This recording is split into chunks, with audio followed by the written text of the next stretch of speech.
Bonjour à toutes et à tous et écoutez, bienvenue pour ce troisième et dernier webinaire sur les fondamentaux de la multimodalité. J'espère que vous avez tous pris le temps de regarder Non, les non, elles viennent différentes d'être mises. ressources qui ont été mises à votre disposition. Et Non, non, puis, je me permets, elles viennent d'être mises à disposition de tout le monde. C'est normal que vous n'ayez pas eu le temps. oui, oui.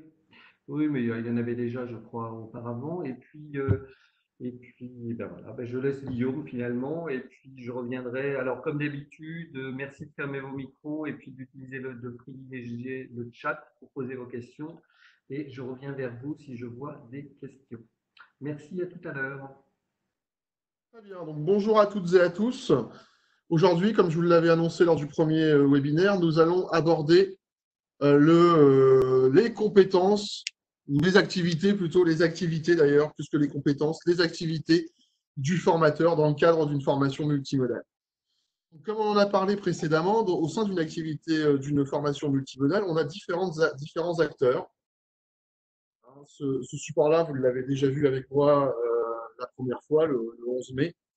On voit qu'on a donc tout un tas d'acteurs à prendre en compte au sein d'un dispositif de formation multimodale, que ce soit la technologie, les outils quand on parle d'outils, mais aussi potentiellement l'ingénierie pédagogique, d'autres formateurs si je travaille en groupe, et des entreprises éventuellement, les auteurs de certaines ressources, suivant ce que je veux faire. Et bien évidemment, les contraintes légales que vous avez abordées la semaine dernière avec Jean-Luc. Bon, ça veut dire quoi? Ça veut dire que le formateur, déjà, ne travaille plus tout seul. Il va être au centre d'un engrenage, avec l'apprenant, bien évidemment, mais il va être au cœur d'un engrenage. Chacune des pièces de mon engrenage, et c'est pour ça que c'est un engrenage, va modifier les compétences, les activités et les missions de chacun des rôles. Okay. Donc, on se retrouve avec des formateurs, au final, qui vont potentiellement être amenés à avoir d'autres activités que juste préparer des supports à diffuser à leurs apprenants. C'est pour ça qu'on avait abordé la dernière fois ce schéma-là, avec un formateur qui parfois est auteur-concepteur d'une ressource multimodale. Je pense par exemple à une vidéo, à une ressource, à une présentation de Geniali, des choses comme ça.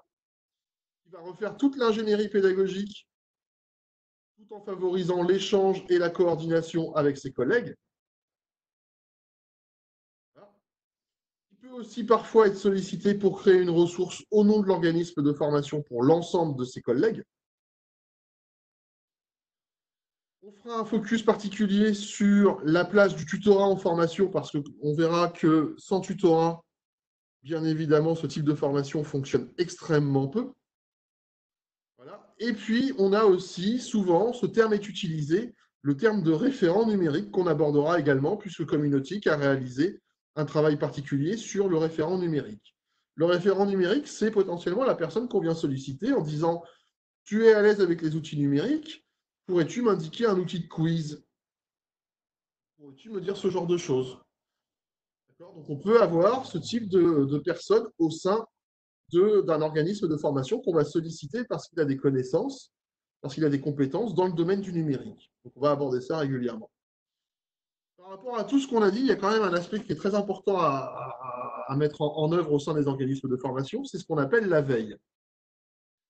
La veille, c'est quoi? La veille, c'est être en capacité de tirer des informations pertinentes, bien évidemment, hein, pertinentes, des informations pertinentes sur un sujet, d'accord, en y consacrant le moins de temps possible avec un processus, si possible, automatisé.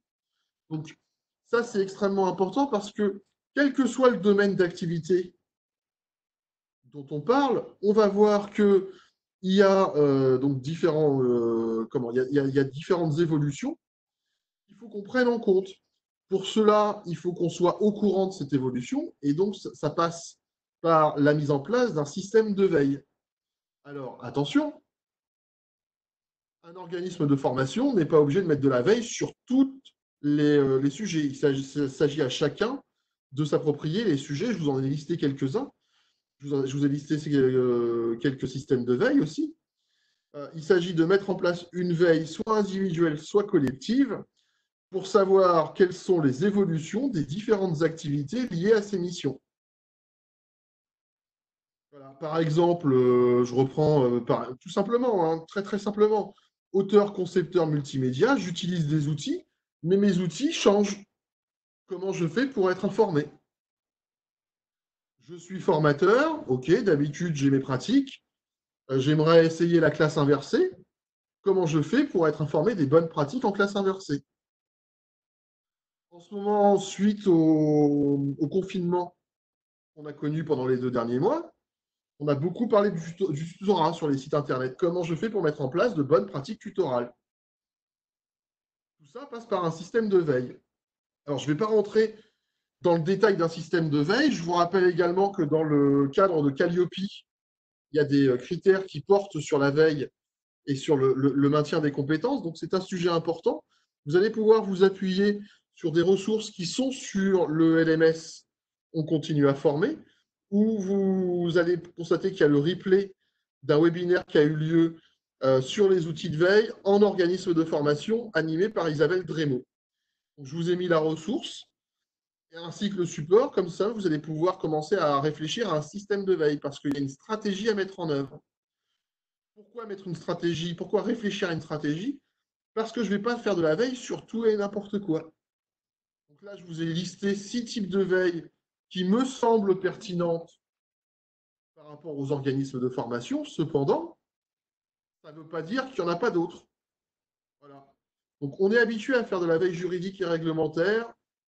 Suivant le domaine dans lequel je suis, je fais de la veille socio-économique. Mais la veille stratégique et la veille concurrentielle pour le développement de l'organisme de formation et de nouveaux dispositifs de formation sont également importants. Et puis, 2 veilles aussi, c'est celle qui nous concerne aujourd'hui. C'est plus particulièrement la veille pédagogique. Donc, quelles pratiques pédagogiques je vais mettre en œuvre, que ce soit parce que d'un coup d'un seul, je suis confiné, il faut que je fasse de la distance. Et quelle veille technologique je vais mettre en œuvre de façon à être au courant de quels outils, quelles sont les évolutions des outils, quelles utilisations des outils et quels sont potentiellement les nouveaux outils qui sortent sur le marché, gratuits ou payants, ça dépend. D'accord? Donc Isabelle aborde ce différent sujet sur son webinaire, donc il ne faut pas hésiter à vous y référer. Éventuellement également, vous pouvez vous référer à ce support. Donc, je l'aborderai peut-être avec certains d'entre vous en fin de séance si vous le souhaitez. C'est ce que moi j'appelle les principaux outils de veille. Alors, extrêmement rapidement, parce qu'Isabelle l'aborde et elle prend le temps de le faire pendant le webinaire. Mais bien évidemment, il y a les newsletters. On est habitué aux newsletters. Ça, d'accord. Sauf que les newsletters, ça va dans nos boîtes mail. Parfois, on en reçoit trop. Donc, peut-être vaut-il mieux passer par des réseaux sociaux, du type Twitter, Facebook, LinkedIn, mais il y en a d'autres, où on va trouver, par exemple, des ressources sur de la formation. Si vous avez un compte Facebook et que vous allez sur Facebook, que vous faites une recherche, par exemple, sur des apports pour tout ce qui est français, langue étrangère, les formations FLE, vous trouverez des groupes et des ressources pertinentes. De la même façon, je peux participer à des outils, je peux utiliser des outils de surveillance de page, donc tout ce qui est outils RSS ou surveillance de page web, qui vont me permettre d'aller plus vite. Que ce soit Night Vibes, que ce soit Feedly, d'ailleurs il y a 2 E à Feedly. Plutôt que de passer sur les sites internet, on est averti lorsqu'il y a un changement. Ça permet de gagner du temps. Bien évidemment, tout ce qui est webinaire, vidéo, etc., me permet de maintenir un système de veille. C'est pour ça que vous retrouvez les webinaires communautiques sur le site, sur la chaîne YouTube. Y compris sur YouTube, on retrouve tout un tas de ressources. La gestion des favoris. Favoris, signés, bookmark, tout ça, c'est la même chose. Donc, ça me permet de partager des signés avec d'autres personnes. Donc, comme ça, je vais pouvoir partager ma veille. Bien évidemment, vous avez certains sites Internet qui ne disposent pas d'outils de veille, donc il faut que je me rende dessus. Voilà. Et là, bien évidemment, celle-ci doit être liée à votre connexion. Est-ce que vous pouvez reformuler votre question, s'il vous plaît? C'est moi qui Ah, d'accord. OK, ça marche. répondais à Florence qui a un problème de. Il disait ça coupe et je dis je pense que c'est lié à votre connexion. Voilà. J'en profite pour dire que j'ai remis le lien de la vidéo du webinaire animé par Isabelle Dremont, un petit peu plus haut dans le chat. Voilà. Si j'insiste là tout de suite sur la veille, c'est parce que de toute façon, quand on développe une compétence, il faut la mettre à jour par rapport aux évolutions du secteur, que ce soit les évolutions du public, les évolutions technologiques, les évolutions d'autres prestataires, les évolutions demandées par nos financeurs, par nos prescripteurs, etc. Donc c'est important de garder un système de veille. Voilà, donc je vais pas aller plus loin dans le système de veille parce que ce n'est pas le sujet principal de notre rencontre aujourd'hui. Cependant, j'insiste bien là-dessus, moi je vous conseille de mettre en place un système individuel de veille. Voilà, parce qu'il faut prendre l'habitude de faire de la veille. Et on a les outils, entre autres les réseaux sociaux, je pense aux réseaux sociaux particulièrement, où les informations vont se croiser, vont se répéter, donc du coup ça permet de garder un système de veille efficace. Mais cependant, il faut faire attention à ne pas y passer trop de temps non plus. Et à bien, justement, c'est pour ça que ça demande un temps de réflexion, à bien savoir, à bien cibler quelle stratégie pour quel domaine. Voilà. Ok. Je reviendrai, si vous le souhaitez, en fin de webinaire, si vous avez certaines questions là-dessus. Voilà. Pour ceux qui n'ont jamais mis en place de système de veille, je pense que le plus simple reste le réseau social. Soit LinkedIn, soit Facebook, si vous êtes prêt à mettre votre nom, votre prénom et à renseigner un profil. Sinon, directement Twitter, si vous préférez, puisque sur Twitter, vous pouvez suivre des comptes sans pour autant remplir précisément votre profil. Donc voilà, ça peut être un premier pas d'utiliser ce type d'outil. Ok, très bien. Alors, par rapport à ce schéma-là, bien évidemment, tous ces nouveaux métiers, nouvelles activités du terme de formateur sont à prendre en compte. C'est-à-dire que le formateur va retrouver, alors à titre personnel, je considère que le formateur retrouve sa première mission, qui est celle en fait d'accompagner la montée en compétence d'un apprenant. Quel que soit le rôle qui est ici, que vous déterminez ici, le rôle de tous ces métiers, enfin ces intitulés d'activité, revient au même, c'est-à-dire de veiller à la montée en compétence, apporter les outils qui vont favoriser la montée en compétence des apprenants. C'est pour ça qu'un formateur peut très bien dire que il va diminuer son temps de face-à-face présentiel classique pour se concentrer parce qu'il est à l'aise avec certains outils numériques, à la conception de ressources, soit pour tout le monde, soit que pour lui. Ça dépend. Voilà. De la même façon, on pourrait très bien imaginer qu'un formateur qui travaille depuis un certain nombre d'années en lien avec ses collègues refasse l'ingénierie pédagogique de toute la formation en y mettant des temps à distance, des temps synchrones, des temps asynchrones, des ressources numériques, et donc ce soit lui qui coordonne l'ensemble de l'action. Il est pour moi toujours dans son rôle de formateur, puisqu'il est toujours dans l'accompagnement au développement des compétences, avec bien évidemment un temps en amont diagnostic et un temps en aval d'évaluation de la montée en compétences et de prise de décision en fonction de l'évaluation. Est-ce qu'il faut faire de la remédiation ou est-ce qu'on valide? Voilà. Donc pour moi, on est toujours sur le rôle du formateur. C'est pour ça que un groupe de travail communautique a eu lieu sur les référents numériques au sens très large, les fonctions du référent numérique. Donc je vous ai mis un lien, comme ça vous pourrez y avoir accès sur directement le site de communautique sur les référents numériques. Et on voit à travers ce travail, effectué en 2 ou 3 ans de mémoire, Christophe complétera si c'est nécessaire, on voit apparaître plusieurs types d'activités. Vas-y Christophe. Oui, ça n'a pas eu lieu en 2 ou 3 ans, mais ça a eu lieu maintenant il y a 2 ans. On a un 2 ans. travail qu'on a fait à peu près sur 6 mois. Et en effet, on s'était posé la question de savoir ce que pouvait être aujourd'hui le référent numérique d'organisme de formation, qui était un peu plus qu'un formateur, mais pas tout à fait chef de projet. Voilà, on a mis du temps, on a mis 6 mois entre nous, et parfois en le relisant, on se dirait presque qu'aujourd'hui, il faudrait déjà le revoir et peut-être l'amender, etc. Effectivement, par rapport aux fameuses évolutions en à peine 2 ans qu'il y a eu, quand on fait de la veille, on se rend compte qu'il y a certains éléments qu'il faudrait mettre à jour. Il y a toujours cette notion de mise à jour à faire. Voilà. Et on voit qu'il y a toute une notion, quand on parle de formation multimodale, de formation avec des outils digitaux en présentiel, à distance, synchrone ou asynchrone, qu'il y a toute une notion de projet au sens très large. Donc ça veut dire qu'il nous faut, à un moment ou à un autre, quelqu'un qui va porter le projet, faire son ingénierie, animer le projet, poser des jalons, communiquer soit avec les équipes en interne, soit auprès de personnes extérieures à l'organisme de formation. Donc, on a cette notion-là, vous retrouverez à chaque fois la notion de projet, de note de cadrage. On est obligé de refaire, vous l'aurez compris, l'ensemble de son dispositif de formation. Donc, on repart sur un projet formation en mettant en œuvre, en mettant au sein du projet l'ensemble des différents acteurs, internes ou externes.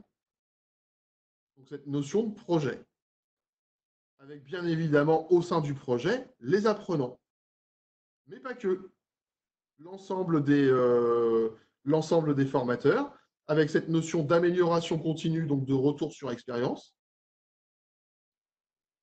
Voilà, et un suivi à faire auprès des équipes, auprès des apprenants, de façon à pouvoir refaire ce projet et l'améliorer.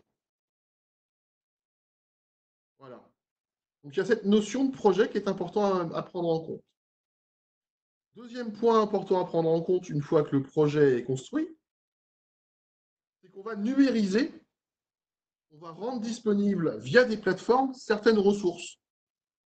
Donc ça veut dire qu'à un moment ou à un autre, il faut que je sois en capacité d'être sûr que mes ressources correspondent aux attentes de mes apprenants, mais aussi de l'organisme de formation.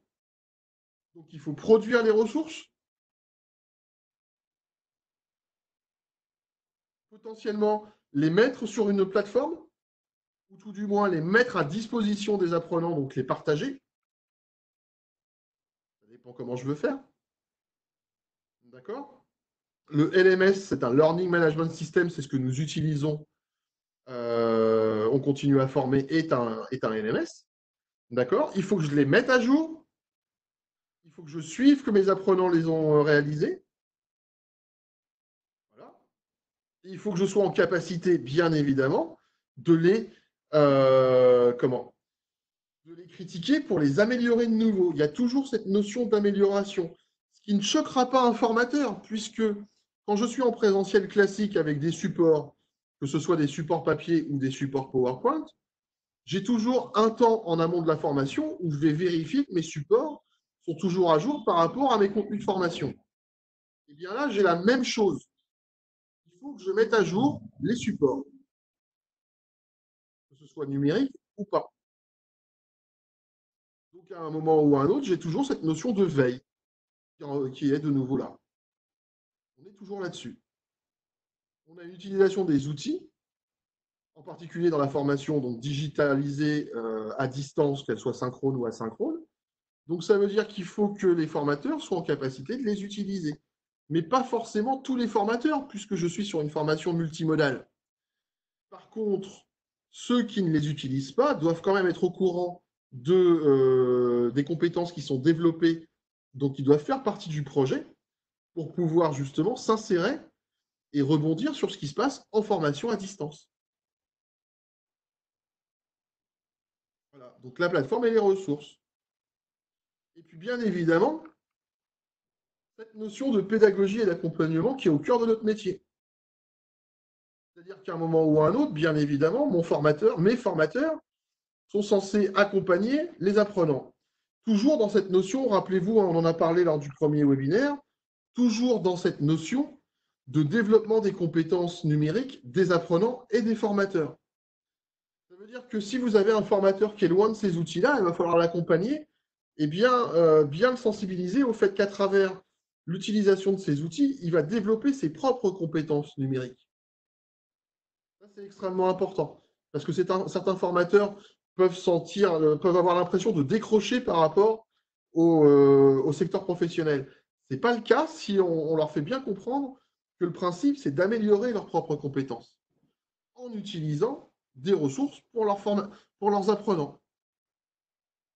Voilà. Donc, toujours cette notion de pédagogie vérifier que les compétences des apprenants sont améliorées grâce à mes ressources, et une notion d'accompagnement, puisqu'il va falloir suivre correctement les apprenants. Et ça demande effectivement un tutorat renforcé. Alors, ce document est à disposition également sur le LMS, hein, où vous avez la possibilité de partager le PowerPoint, le PDF directement de l'ensemble. Christophe, est-ce que tu voudrais tout de suite ajouter quelque chose sur le référent numérique?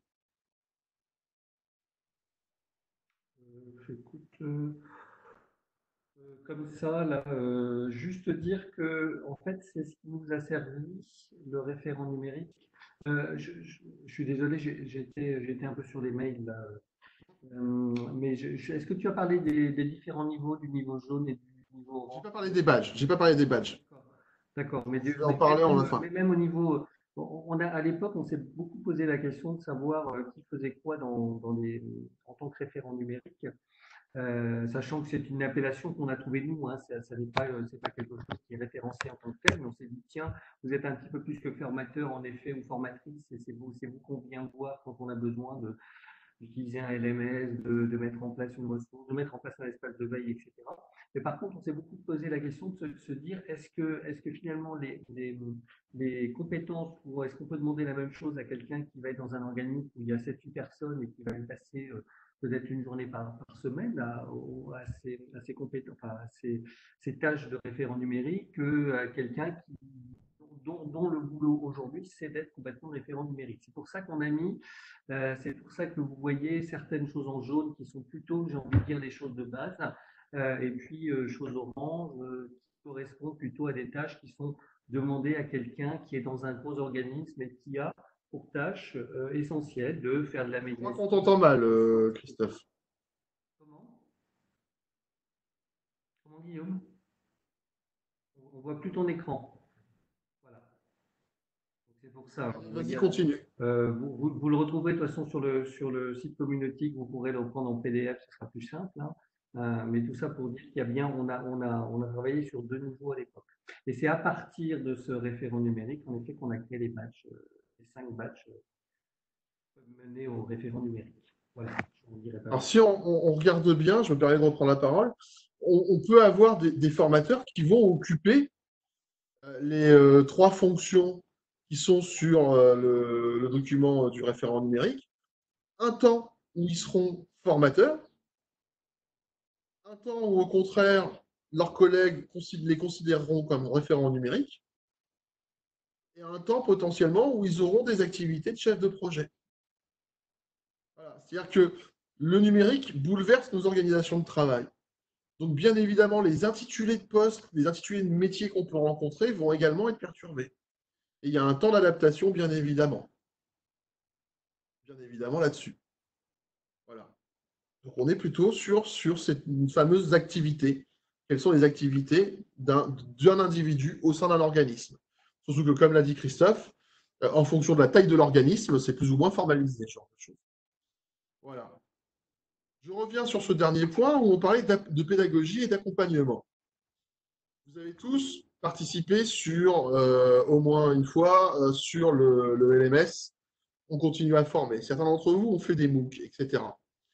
Ça fait un certain temps que la technologie existe et ça fait un certain temps qu'on a des contenus de formation qui sont disponibles en version numérique à distance. Hein, je rappelle l'ancien modèle du CNED, par exemple, où on recevait les cours par la poste, qui est passé par je reçois les cours sur un CD-ROM que je vais consulter moi-même. Et ensuite, je vais renvoyer les devoirs. On se rend compte avec la pratique d'un point important sur justement la pédagogie et l'accompagnement, c'est que s'il n'y a pas d'accompagnement, pas de tutorat, j'ai environ 90% d'abandon. C'est entre autres le cas des MOOC. Sur les MOOC, il y a un aspect social avec le forum, c'est vrai. Il peut y avoir des aspects accompagnement, mais il n'y a pas de tutorat formalisé. Et du coup, on constate qu'il y a énormément d'abandon. On parle de taux de complétude. Le taux de complétude d'un MOOC est assez faible. On arrive à 10%. Bien évidemment, dans le cadre de nos activités, quand on fait un MOOC, on s'y attend.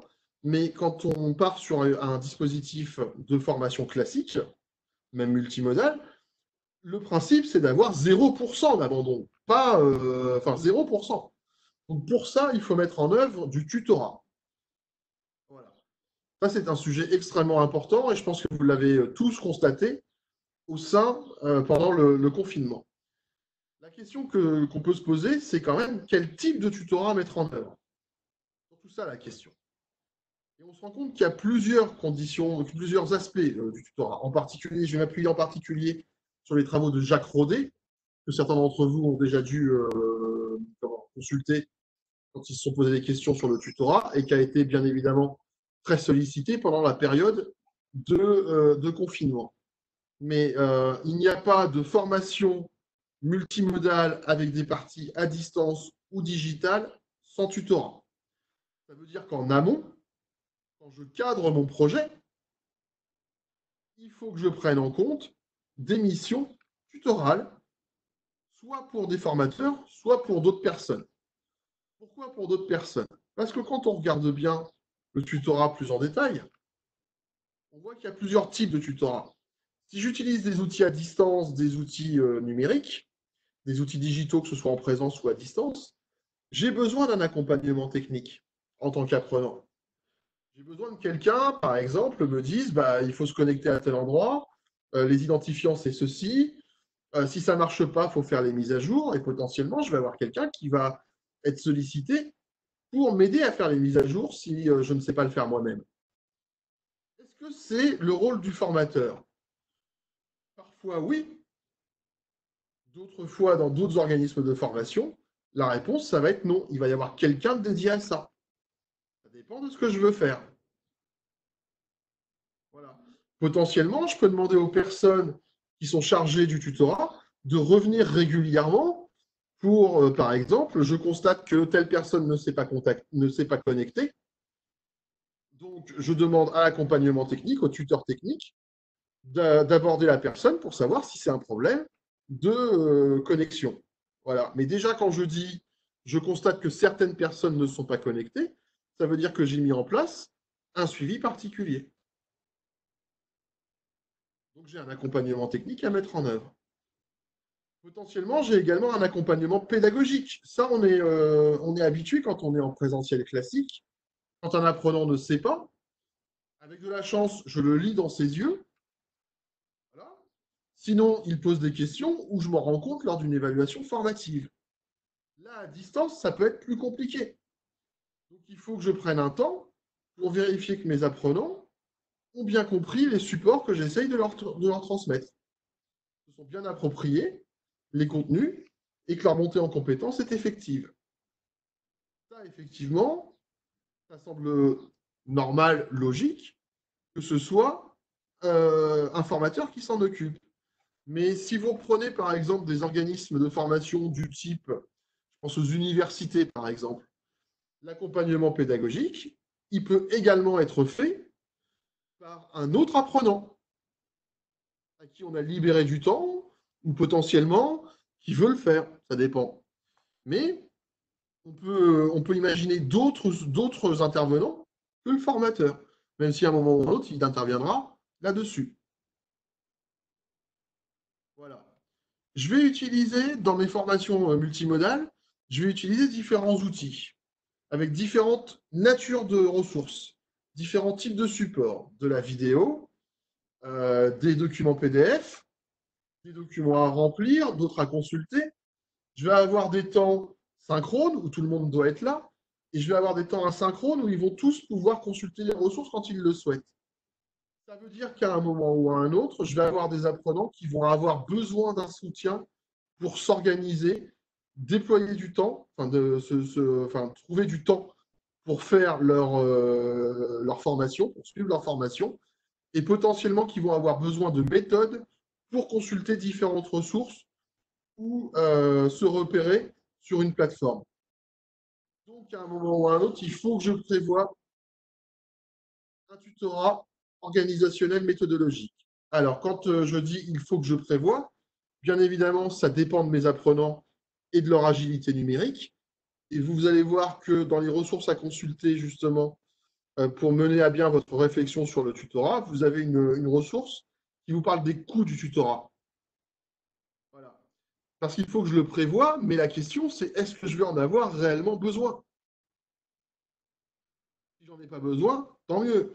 Si j'en ai besoin et que je ne l'ai pas prévu, ça va être plus compliqué. Je risque d'avoir un taux d'abandon et du coup potentiellement une perte financière. OK. Comme dans toute formation, la formation, même si elle est à distance. Oui, Christophe? Je voudrais rajouter quelque chose sur le tutorat, parce que c'est pas toujours facile au départ de se dire est-ce que je vais avoir besoin de tutorat, est-ce que les gens vont avoir besoin de tutorat. C'est une question très complexe, hein, le tutorat. C'est un peu comme la pédagogie, c'est-à-dire on met à distance un certain nombre de choses que l'on a l'habitude de faire de manière instinctive quand on est en présentiel. Donc, on n'a pas forcément on n'a pas forcément les réponses aux questions qu'on se pose au départ. C'est aussi au fur et à mesure où finalement on se rend compte que le tutorat qu'on a mis en place, il est trop important ou pas suffisamment côté motivationnel, etc., etc. Il y a des modèles là-dessus, hein. Je vous invite à aller sur le blog de TAD, donc du tutorat à distance. Jacques Rodet, tu en as parlé tout à l'heure, Guillaume, qui a énormément pensé à cela. Nous, on s'est rendu compte, grosso modo, que enfin, sur le tutorat à distance, que sur un groupe, on va dire classique, alors on n'est pas sur des groupes, on va dire, avec des personnes en situation d'illettrisme ou en grande difficulté d'apprentissage, mais on va dire plutôt sur des niveaux moyens, sur des qualifiants régions, on a un tiers des personnes qui se débrouillent très bien sur tutorat, un tiers qui a besoin d'un tutorat classique et un tiers qui a besoin d'un tutorat beaucoup plus important. Et c'est souvent du tutorat, c'est pas forcément technique. Le technique intervient au départ, mais finalement, souvent les personnes qui sont au début de formation à distance, les deux, trois premières fois, on a parfois un peu de mal à se connecter, mais après ça se règle. Par contre, c'est du tutorat pédagogique et très motivationnel, c'est-à-dire se dire important, comme tu disais tout à l'heure, Guillaume, il y a beaucoup d'abandon sur les mots, il y a beaucoup d'abandon quand finalement les personnes qui sont à distance ne se sentent pas soutenues, ne sentent pas qu'elles ont quelqu'un qui peut les aider, etc. etc. Et parfois, c'est pas grand-chose, hein, il suffit de dire bonjour le matin, comment ça va, etc. Mais tout ça, on s'en rend compte finalement au fur et à mesure où on met en place du tutorat, avec différentes sortes. Alors, il n'y a pas de recette miracle, hein. Si on avait, ce serait simple et on aurait déjà vendu la recette miracle. Mais à chaque groupe, à chaque taille d'organisme de formation, on met en place en fait différents types de tutorats. Vous comprenez bien que j'imagine qu'un petit organisme de formation, il n'y a pas de quoi mettre une personne sur le motivationnel, une personne sur l'organisationnel, etc. D'autres peuvent le faire, d'autres ont vraiment une autre line sur le tutorat technique, etc. Ça se met en place petit à petit. Et souvent, j'ai envie de dire qu'on avance en marchant et c'est en faisant qu'on se rend compte qu'on a fait un peu trop, pas assez, etc. et qu'on réagit au fur et à mesure. Oui, alors j'aborde un point, Christophe vient d'en parler, sur le motivationnel socio-affectif. On a tous rencontré des apprenants qui au début partent très contents de leur formation. Voilà, ça, c'est la courbe, je ne sais plus comment elle s'appelle, cette courbe-là. Et petit à petit, sur des formations assez longues, peut-être que certains d'entre vous connaissent le nom de cette courbe, mais l'engagement en formation diminue petit à petit pour remonter ensuite. Bon. Ça, c'est quelque chose qu'on sait en formation présentielle, qu'on sait à peu près gérer, surtout qu'en présentiel, régulièrement, les gens ont obligation de venir, quel que soit le système d'obligation, mais il faut qu'ils soient là, même s'ils ne sont pas forcément concentrés, au moins ils sont là. Et effectivement, là où c'est pratique, c'est qu'on a nos feuilles d'émargement qui sont remplies, au moins ils sont présents. Sauf que là, à distance, comme l'a dit Christophe, le motivationnel et le socio-affectif sont très importants. Alors, c'est la fameuse phrase de Philippe Carré, hein, on apprend toujours seul, mais jamais sans les autres. Donc ça veut dire qu'il va falloir réellement que j'arrive à recréer de la présence à distance. Pour ça, par exemple, il y a quelque chose qu'on utilise de temps en temps, qu'on utilise régulièrement en fait, c'est le travail en groupe. Je vais les mettre à plusieurs, 2 ou 3 grands maximum, sur un travail ou sur un projet. Comme ça, au moins, ils sont en lien, en groupe. On va créer des forums de discussion. On va potentiellement aller sur les réseaux sociaux. On va appeler les gens pour savoir comment ils vont, etc. Ça dépend du dispositif qu'on utilise et du temps de formation, bien évidemment. Mais cet élément-là est extrêmement important, motivationnel, socio-affectif. Et ce n'est pas forcément le formateur qui va s'en occuper.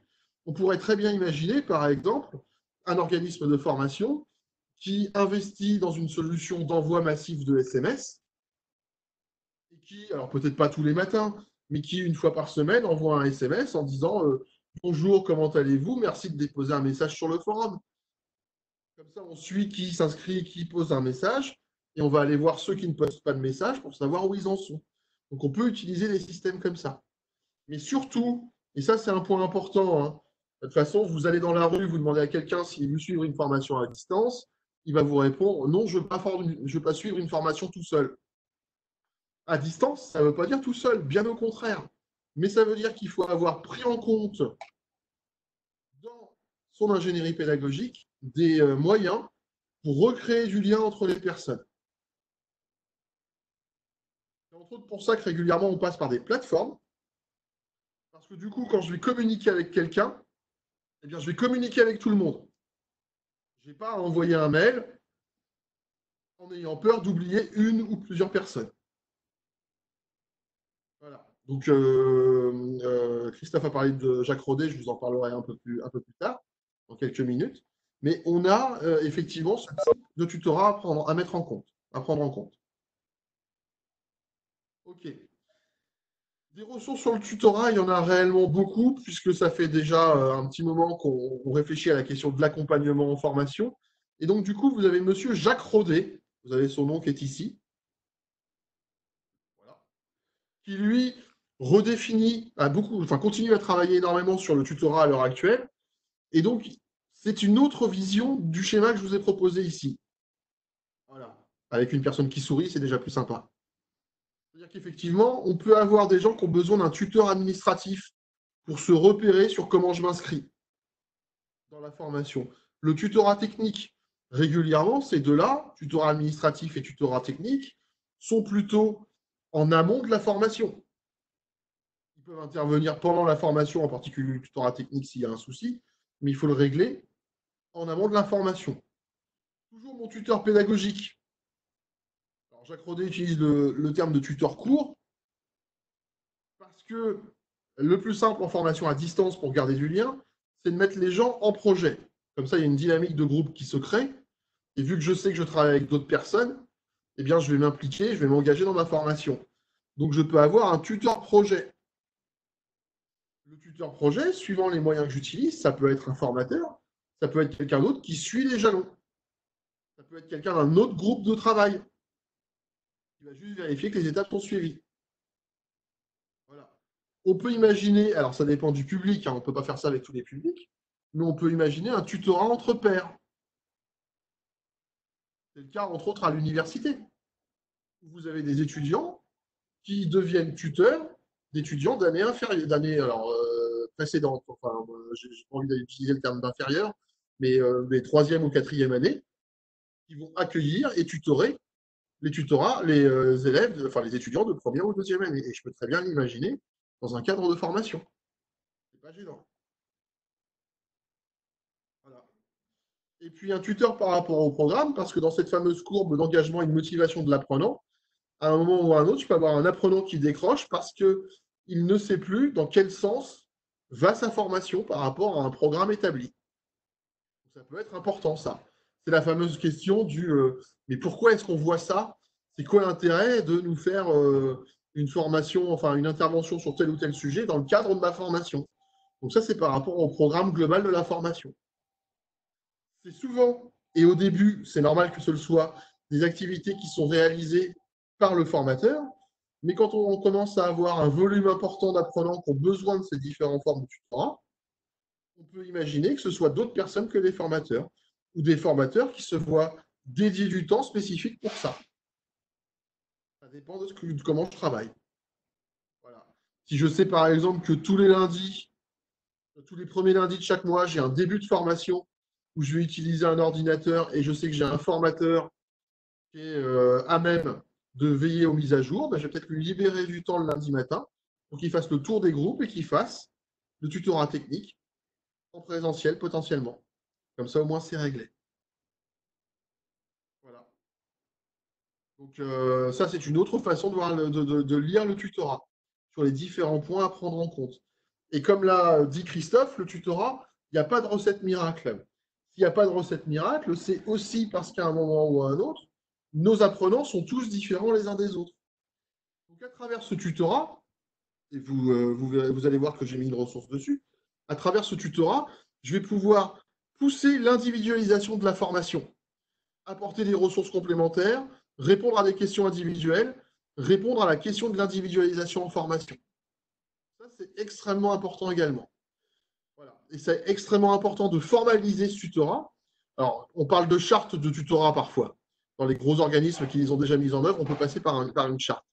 Mais ce qui est important surtout, c'est qu'au début de la formation, mes apprenants ne soient pas perdus et qu'ils sachent vers quel interlocuteur aller. Pas gênant qu'il y en ait 2 ou qu'il y en ait 3, mais il faut qu'ils soient identifiés avec potentiellement des temps dédiés. Je peux dire, par exemple, si vous avez des problèmes techniques, allez voir telle personne, mais que le matin de 8h à 10h. Si je fais du tutorat à travers un réseau social, d'accord, mais je vais préciser à mes apprenants, je vous contacterai, je répondrai entre 8h et 17h. Il faut poser le cadre du tutorat, bien explicité aux apprenants au début de la formation. Ça a été un des points d'écueil, bien évidemment, par rapport au tutorat qu'on a connu là, par rapport à la continuité pédagogique et au confinement, c'est que nos apprenants sont partis sans qu'on aurait mis en place ce tutorat, sans qu'on en ait parlé en amont. Donc, bien évidemment, on se retrouve avec des gens qui sont perdus. Donc, il faut bien le préciser en amont, d'où la notion de gestion de projet. Ça, c'est extrêmement important. C'est vraiment important de le. Enfin, j'insiste vraiment là-dessus parce que quand on a commencé à mettre en place des formations dites à distance, enfin formations multimodales, hein, on a eu cet écueil-là et on a eu ce retour-là des organismes de formation. À la fois, on n'avait peut-être pas prévu assez de tutorat et on n'avait pas prévu que c'était vraiment une charge en soi. C'est-à-dire que quand on a l'habitude de payer un formateur et de dire voilà, tu vas faire 3 heures de cours ou tu vas travailler 3 jours par semaine, donc on va te payer le temps. Par contre, le tutorat, c'était parfois quelque chose qui était en plus ou mal prévu, etc. Donc, il faut absolument qu'on soit prévu en tant que charge. C'est une charge qui rapporte, c'est de la pédagogie, c'est du technique, c'est ce qui fait que l'apprenant, il va comprendre et qu'il va avancer, et qu'il faut en effet le prendre en tant que tel. Alors, ce qui veut dire aussi souvent, c'est souvent réfléchir aussi sur ce qu'on va pouvoir gagner en termes de coûts sur des ressources qui sont en ligne, que les gens vont pouvoir aller voir sans que j'ai besoin, moi, formateur, d'être là, etc. C'est aussi gagner sur le fait, comme je vous le disais tout à l'heure, qu'une part finalement des apprenants n'ont pas besoin du tout de tutorat, ils débrouillent très bien tout seuls, ou ils se débrouillent entre eux, ou ils font des groupes Messenger comme on parle de quelqu'un, alors soit pour dire ce qui ne va pas, mais aussi ce qui va bien, on s'entraider, etc.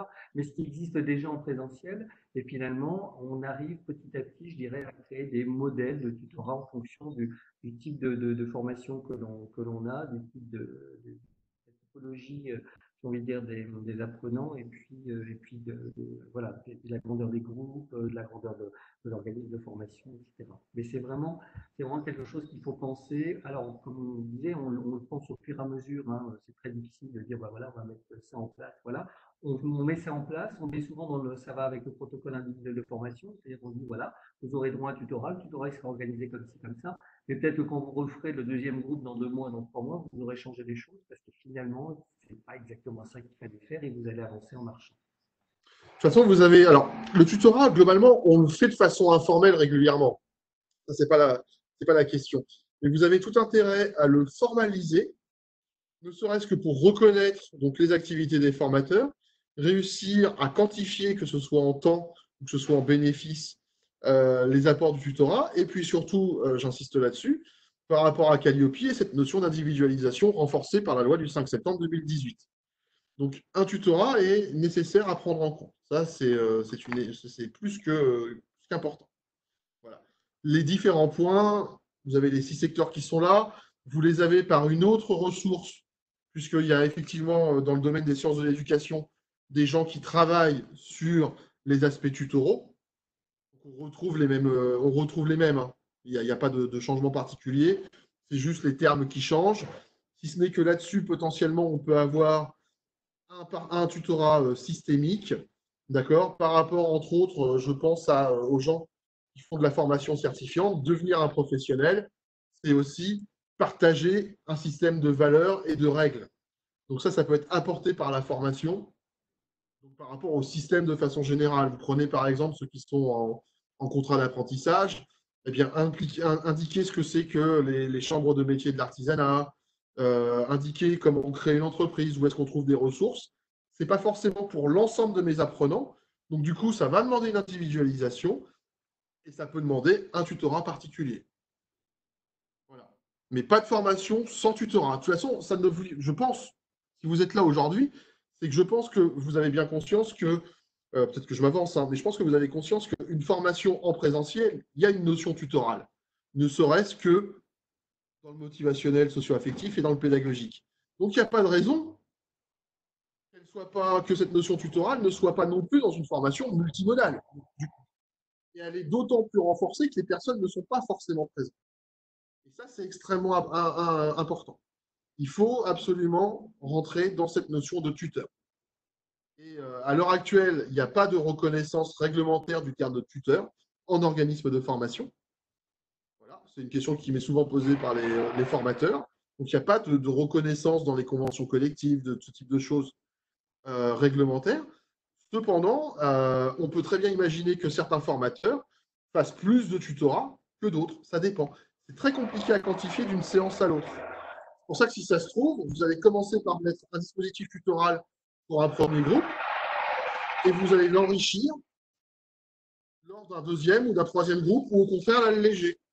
Et puis il se trouve que dans le groupe où vous aurez décidé de l'alléger, ben, au final, il faudra le renforcer pendant la formation. Ça dépend.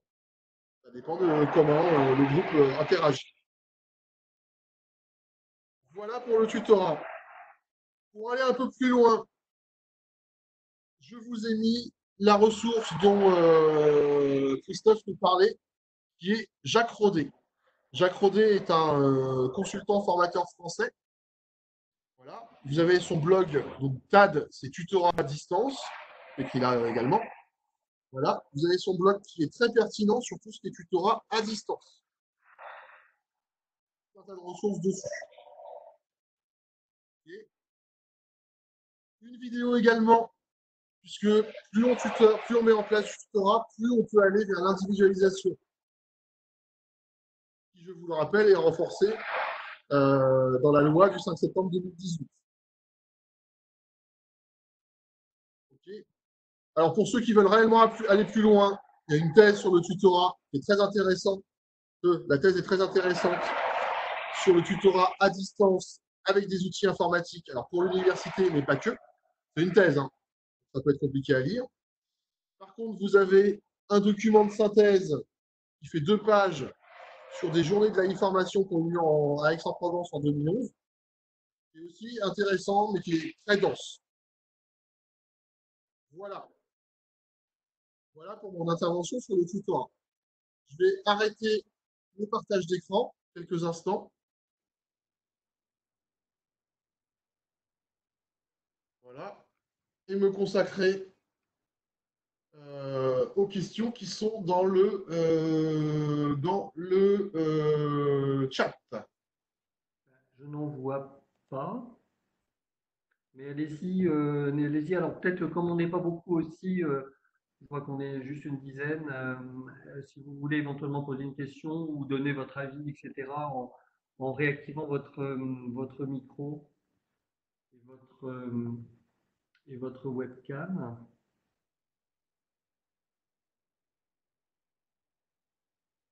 C'est bon pour tout le monde. Alors moi, je rebondis sur ce que nous a dit Monsieur Récif. Je crois que c'est un monsieur. Quelqu'un qui est du… Bertrand, Olivry. Ok. Voilà.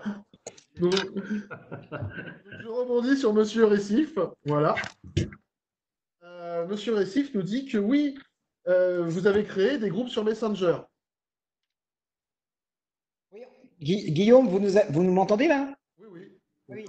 Vous nous avez parlé qu'effectivement, il fallait maintenir le lien, créer toujours une dynamique, etc. Donc, aussitôt que le confinement est arrivé, nos stagiaires avaient déjà une application pour travailler un peu à distance.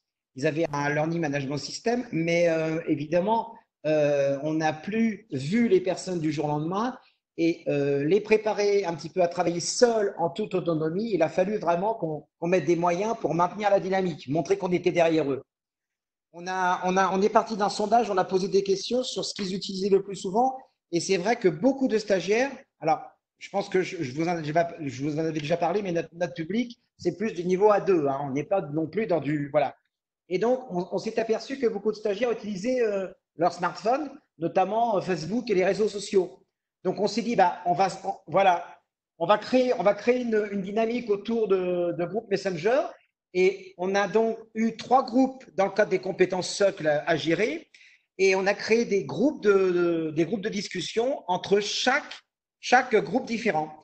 Tout le monde s'est rattaché, tout le monde s'est mis comme ami. Mais ce qui est intéressant dans la démarche, c'est que les formateurs aussi faisaient partie intégrante de la discussion. Alors, ça soulève aussi le point qu'on n'a pas forcément soulevé, mais c'est le droit à la déconnexion aussi, ce qui n'est pas évident, parce que quand on est dans une période où effectivement, et ce que disait Guillaume, moi je le rejoins tout à fait, c'est vrai qu'on n'a pas pris le temps de mettre en place des procédures, des protocoles en disant voilà, tuteur technique, joignable de telle heure à telle heure, tuteur. Et nous, les stagiaires étant dans une culture de l'immédiateté, bah, à 22h30, 23h, on avait des questions, on avait des choses qui arrivaient, quoi. Donc, voilà, il a fallu mettre des garde-fous. Donc, bah, justement, le webinaire aujourd'hui était très intéressant parce que ça m'a permis de voir un peu comment je pouvais organiser d'une façon vraiment voilà, détaillée, un peu plus, entre guillemets, administrative, pédagogique, les choses. Alors, je vais rebondir sur ce que vous dites, Monsieur Récif, Bertrand. Voilà. Point intéressant. Déjà, première notion, l'outil. Oui, ça peut être pertinent d'utiliser le smartphone parce que les gens reçoivent des notifications dessus. Ça veut dire également qu'il va falloir apprendre aux formateurs et aux apprenants à s'en servir. Personnellement, mes notifications sont désactivées à partir de 9h. 21h, je ne reçois plus de bruit. Voilà. Mais j'ai pris le temps de configurer mon outil. Deuxième rebond sur ce que vous avez dit, Bertrand, vous avez utilisé un réseau social bien connu. Très bien. Le Messenger Facebook. Ok, très bien. Ça veut dire que là, on est dans la montée en compétence des apprenants et des formateurs parce qu'on leur montre qu'un réseau social peut être utilisé dans un cadre formatif ou professionnel. Très important. Troisième point, Bertrand. Effectivement, il faut poser les règles. Il faut dire, je ne répondrai pas après telle heure, je ne ferai pas ceci, je ne ferai pas cela. Je ne suis pas disponible le week-end, etc. Alors, c'est Raïssa, je crois que c'est comme ça que ça se prononce. Hein. Si je l'ai mal prononcé, je vous prie de m'excuser. Qui parle effectivement de plus de notion de week-end, soirée, jour férié, effectivement. Je suis d'accord avec vous. Sauf que si j'ai posé les règles en amont, si j'ai dit, ben voilà, je ne réponds pas, parce que vous pouvez on peut envoyer un mail, hein, ce n'est pas la question, mais je ne répondrai pas. Et si j'ai pris le temps de configurer mes outils pour ne pas recevoir de notifications en fonction de mes horaires, etc., je retrouve ce droit à la déconnexion, je le reprends. Il faut se créer, alors je vais le mettre dans la zone de chat, il faut à un moment ou à un autre, que ce soit formateur ou que ce soit apprenant ou que ce soit citoyen au sens très large, une hygiène de vie numérique.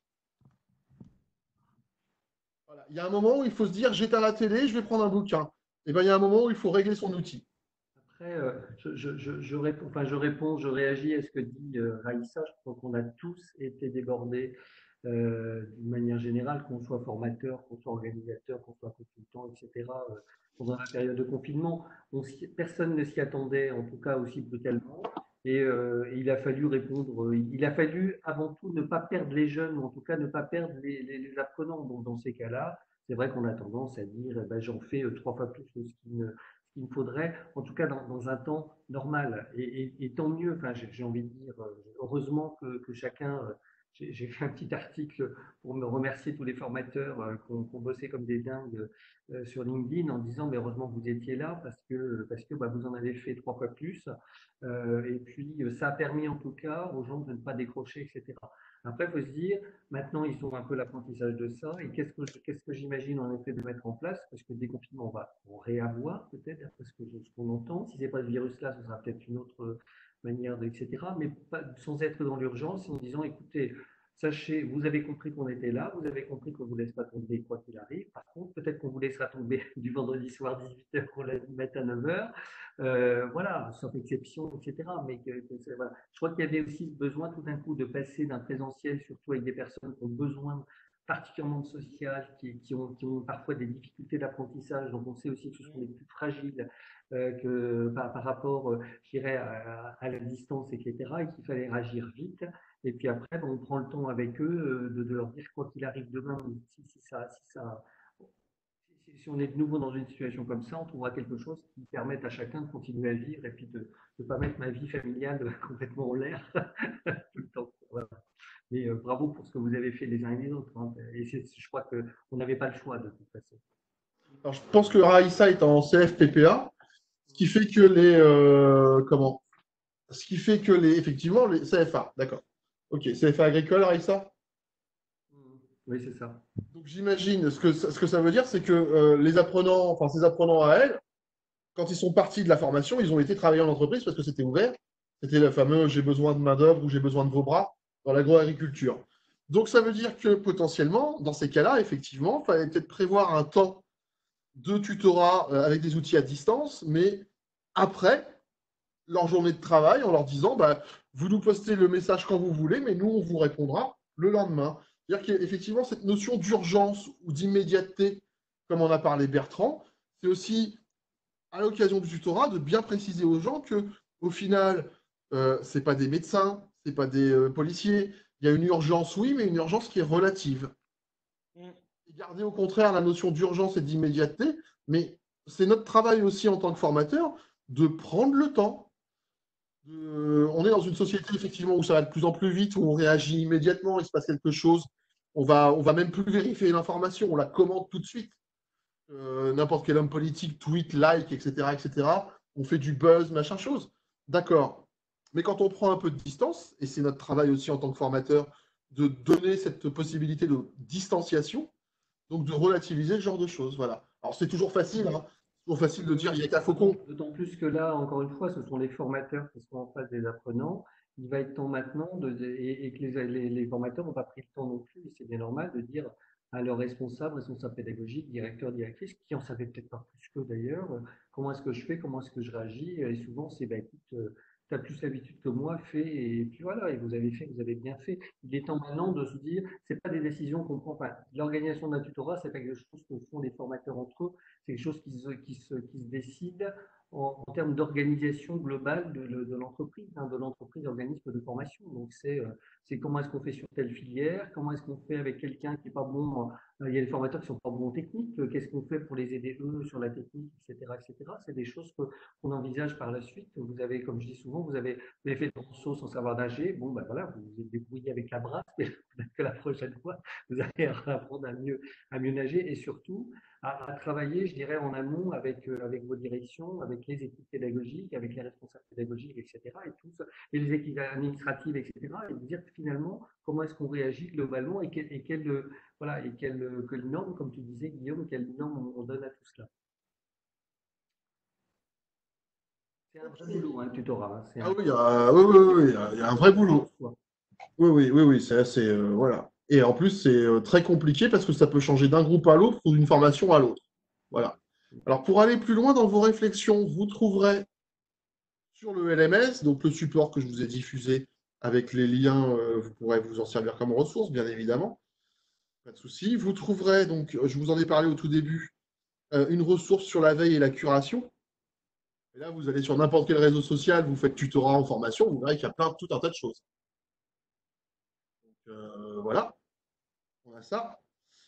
Et puis, vous avez donc des ressources sur le tutorat, donc certaines qui ont eu lieu pendant le dispositif On continue à former, et d'autres qui sont dans ressources sur le tutorat, avec une qui devrait vous intéresser, c'est des considérations budgétaires.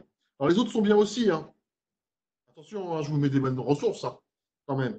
Mais les considérations budgétaires, avec M. Jacques Rodet, comme ça vous ferez connaissance avec M. Jacques Rodet également, avec également réfléchir à l'individualisation, des apports théoriques pour ceux qui aimeraient aller plus loin sur la conceptualisation, sur justement cette notion de tutorat, accompagnement, tutorat. Il y a des différences. Quelles sont les différences? Là, on est plutôt sur des apports théoriques, pour ceux qui veulent prendre un peu de hauteur par rapport à ça. Et vous avez, comme dernier travail à effectuer, justement, une fiche synthèse de vos réflexions sur vos pratiques tutorales. Je vais vous montrer à quoi elle ressemble, cette fiche. Et elle est faite justement, je ne sais pas ce que vous voyez en fait. Oui, c'est bon, on voit la fiche. Elle est faite justement pour vous aider avec les ressources que je viens de vous présenter, avec qu'est-ce que vous faites actuellement, quelle est la place, quelles sont les formes, voilà, ok. Les axes que vous allez pouvoir développer, que vous pensez pouvoir développer dans les 6 mois, parce que ça ne sert à rien de partir sur des choses qui sont très compliquées à mettre en œuvre. Le tutorat, ça se construit petit à petit avec beaucoup d'expérience parce que ça dépend de ses équipes en interne. Ça dépend des équipes en interne, ça dépend de l'organisation, ça dépend des contenus de formation. Il y a tout un tas de facteurs à prendre en compte. Donc, c'est pour ça que si vous arrivez si vous mettez juste quelques éléments que vous souhaitez mettre en place pour améliorer vos pratiques tutorales, ce sera bien. Voilà. OK. Et puis, quand même, il faut faire attention à ça. Quelles sont les contraintes ou les risques qu'il y a dans le tutorat que vous souhaitez mettre en place? Voilà. OK. Et du coup, quelles compétences sont à développer au sein de votre organisme pour mettre en œuvre vos axes prioritaires à développer dans les 6 mois? Okay. Voilà ce que vous retrouvez. Et cette fiche synthèse-là, une fois que vous l'aurez remplie, je vous propose, comme ça vous verrez pour ceux qui ne connaissent pas cette modalité-là, de directement la déposer sur la plateforme. Les plateformes permettent ce genre de choses. Dernière ressource mise en œuvre, enfin mise à votre disposition, pardon. Un lien vers le forum pour garder le contact pour ceux qui le souhaitent. Voilà. Merci Guillaume. Alors, je reprends le chat. Donc, quelqu'un qui nous parle, en effet, quelqu'un qui intervient dans un organisme avec des personnes en situation d'illettrisme et qui nous dit c'est pas facile non plus parce qu'on a finalement la période de confinement nous a fait mettre en exergue des personnes qui sont en situation d'électronisme et voilà, c'est encore plus difficile. On rajoute en fait une couche. Voilà, alors j'ai pas les solutions, mais on entend bien. Sachez qu'on est déjà en train de travailler de notre côté à repérer des espaces publics numériques qui pourraient à l'avenir, etc., recommencer peut-être comme je le faisais à une époque à accueillir des personnes qui sont dans ces situations-là. Faut-il ne pas être en confinement total parce que dans ces cas-là, ils seront fermés aussi. Et puis, voilà, donc ça c'est pour la partie, on va dire, au fond de la question. Et puis, quelqu'un qui nous demande si on va avoir une attestation pour ces 3 lundis de formation. Alors, je sais pas. Ah oui, oui. D'accord. Parce que, en fait, comme c'est des webinaires qu'on fait dans le cadre de Communauty, moi j'avais ouvert auprès du Cariforef en disant bah, tiens, s'il y a des personnes qui sont intéressées, bah, venez, mais ce n'est pas une formation formelle en tant que telle. Maintenant, si vous avez possibilité, vous en tant que toi, enfin vous, Oui. de le faire, peut-être comme vous êtes organisé de formation. Oui, bien sûr. Il faut juste qu'on arrive à repérer qui a réellement participé. Voilà, ça c'est. Bon, à la limite, ouais. On a les identifiés. Là, on pourra le récupérer dans le. Voilà. Alors, je vous mets dans la zone de chat. Sachez qu'on est, voilà. Sachez aussi qu'on est en train de travailler sur une version complètement webisée de ces 3 webinaires avec des ressources complémentaires, etc., beaucoup plus poussées qu'on a pu le faire pendant ces 3 heures, parce que vous imaginez bien qu'on ne fait qu'aborder vaguement finalement tous les sujets. Donc, on est en train de travailler ça de manière à pouvoir le mettre sur un LMS et avoir un parcours auto-formant qui sera libre d'accès à toutes les personnes en Normandie qui veulent s'auto-former sur la multimodalité en formation. Voilà. Voilà, donc je vous ai mis dans la zone de chat un rapide questionnaire à remplir pour le Cariforef de Normandie. D'accord, donc ça c'est pour l'évaluation, webinaire, hein. D'accord. Voilà, et puis n'hésitez pas à revenir à travers le forum si vous avez des questions. Ceux qui nous déposeront leurs devoirs auront de nos nouvelles. Voilà. Leur fameux devoir, donc, c'est la stratégie sur le tutorat, hein, bien évidemment. Nous restons, Stratis et Communautique, nous restons à votre disposition si vous avez des questions, des interrogations.